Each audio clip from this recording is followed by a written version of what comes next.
রাধা অষ্টমী ব্রতকথা। ঋষি সৈনক মহামতি সূতকে জিজ্ঞাসা করলেন, হে সূত, অন্যান্য দেবতাদের উপাসনার চেয়ে শ্রীকৃষ্ণ আরাধনাই শ্রেষ্ঠ বলে জানি। আরও শুনেছি তার চেয়েও রাধারানীর আরাধনা অধিকতর পুণ্যপ্রদ ও শ্রেষ্ঠ। অতএব শ্রী রাধার অর্চনার বিষয়ে যে ব্রতাদি। সূত বললেন, হে ঋষিবর, আমি একটি গোপনীয় ব্রতের কথা বলছি শুনুন। একদিন দেবর্ষি নারদ শ্রীকৃষ্ণের নিকট উপস্থিত হয়ে জিজ্ঞাসা করলেন, ভগবান, আপনার শ্রীমুখে অনেক ব্রতের কথা শুনেছি। এখন শ্রীমতী রাধিকার জন্মদিনের ব্রত কথা শুনতে ইচ্ছা করি। শ্রীকৃষ্ণ বললেন, দেবর্ষি, তুমি আমার পরম ভক্ত, সেজন্য তোমার কাছে বলছি, শ্রবণ করো।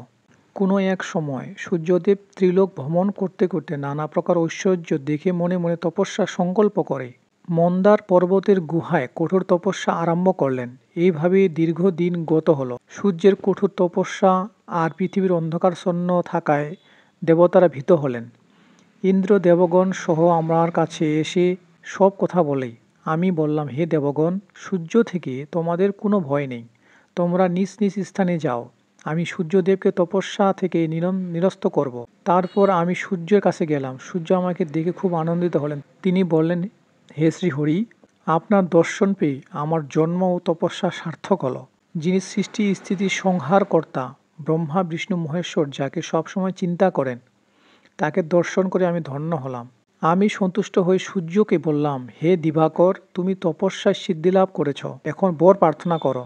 তুমি আমার পরম ভক্ত, সেজন্যই তোমাকে আমি দর্শন দিলাম। এ কথা শুনে সূর্য বললেন, হে প্রভু, আমাকে একটি গুণবতী কন্যার বর দিন। আপনি চিরদিন সেই কন্যার বশীভূত থাকবেন।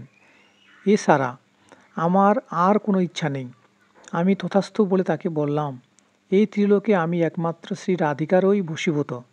শ্রী রাধা এবং আমাতে কোনো অভেদ নাই। আমি পৃথিবীর ভার লাঘবের জন্য বৃন্দাবনে নন্দালয়ে অবতীর্ণ হব। তুমিও সেখানে বৃষভানু নামে রাজা হয়ে জন্মগ্রহণ করবে। শ্রী রাধা তোমার কন্যা রূপে অবতীর্ণ হবেন। তারপর শ্রী হরি মথুরা জন্মগ্রহণ করে নন্দালয়ে এলেন। সূর্যদেব বৈশ্যকুলে জন্মগ্রহণ করে বৃষভানু হলেন। গোপকন্যা কীর্তিদার সঙ্গে তার বিবাহ হল যথাসময়ে ভাদ্র মাসে শুক্লপক্ষের অষ্টমী তিথিতে। বিশাখা নক্ষত্রে কীর্তিদার গর্ভে রাধিকার জন্মগ্রহণ করলেন। গোপীরা আনন্দ উৎসব মেতে উঠল। আমার মায়ায় মুগ্ধ হয়ে রাধিকা আমাকে পতিত্বে বরণ করতে ইচ্ছা করলেন। যথাকালে আয়ান ঘোষের সঙ্গে শ্রী রাধিকার বিবাহ হল বটে, কিন্তু আমাকে পরম পুরুষ জ্ঞানে আমার সঙ্গে বিহার করতে লাগলেন। শ্রী রাধার এই জন্মতিথে গন্ধ পুষ্প ধূপ দীপ নৈবেদ্য ও বসন ভূষণ দ্বারা শ্রী রাধিকার পূজা করে নানা প্রকার মহোৎসব কৌতুকাদি করতে হয়। রাধার সখীবৃন্দ, গোপিকাবৃন্দ, কীর্তিদা, বৃষভানু প্রভৃতিরও পূজা করতে হয়। তারপর ব্রতকথা শুনে সেই দিন উপবাসী থেকে পরদিন বৈষ্ণবদের সঙ্গে প্রার্থনা করতে হয়। রাধা নামের সঙ্গে কৃষ্ণ নাম যুক্ত করে জপ করলে যাবতীয় মন্ত্র জপের ফল লাভ হয়। তপ জপে আমাদের যেমন সন্তুষ্ট জন্মে, একবার রাধিকা নাম উচ্চারণ করলে তার চেয়ে সহস্র গুণে বেশি আমি সন্তুষ্ট লাভ করি। এই ব্রতের অনুষ্ঠানে সব দুঃখ দূর হয় ও পরম শান্তি লাভ হয়। ধনেশ্বর্য গৃহপূর্ণ হয় এবং সর্বস্থানে বিজয় লাভ হয়।